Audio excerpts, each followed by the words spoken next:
Morning everyone! For today's English Fest Book Buzz, I am happy to introduce to you Fortunately the Milk by Neil Gaiman. Fortunately the Milk is a fantasy adventure storybook. You can expect to see many imaginative characters, and all the action takes place in these imaginary lands.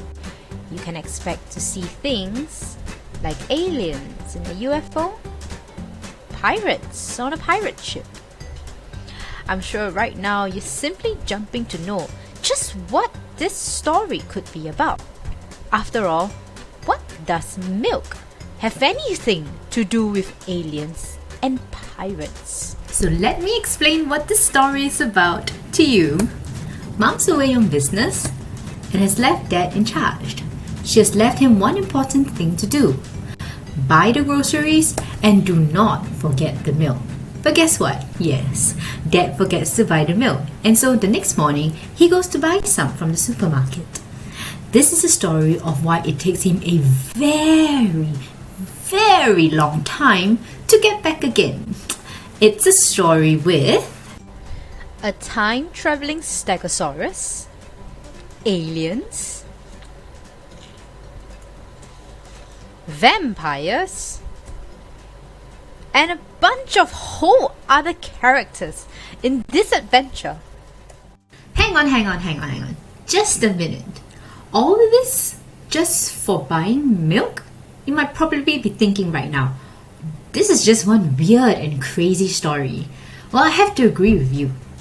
Some of you might be thinking, why is this story so weird? Why is this story so wow? I mean, it's just buying milk. How is it possible that you meet all these characters in this story? Well, my only answer for you is it's because the author is Neil Gaiman over here. Neil Gaiman is an extraordinarily imaginative writer, and he has won many awards throughout his writing career and has written books for all ages and all sorts of people in all kinds of stories. He has written things like comics, like The Sandman, short stories, novels, and children's books. Alright, enough talking from me, and let's hear what Neil Gaiman has to say about his book. Enjoy the next video! Hello, I'm Neil Gaiman, and I wrote this book.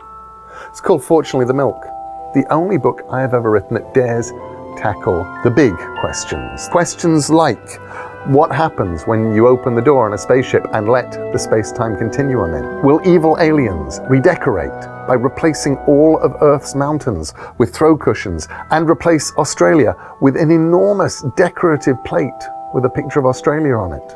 Are we actually living in the present as we believe, or are we living in the far, far future?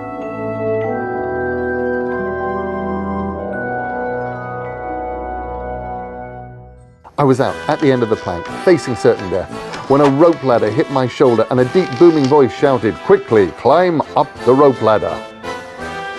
I needed no more encouragement than this, and I grabbed the rope ladder with both hands. Fortunately, the milk was pushed deep into the pocket of my coat. The pirates hurled insults at me and even discharged pistols, but neither insults nor pistol shot found their targets. The person in the balloon basket said, "I hope you don't mind me helping." I said, "You're a stegosaurus." Wow, all that action for Dad just for coming back home with his milk. This is so exciting. If I were you, I'd love to read a bit of that book right now. Would you like that too?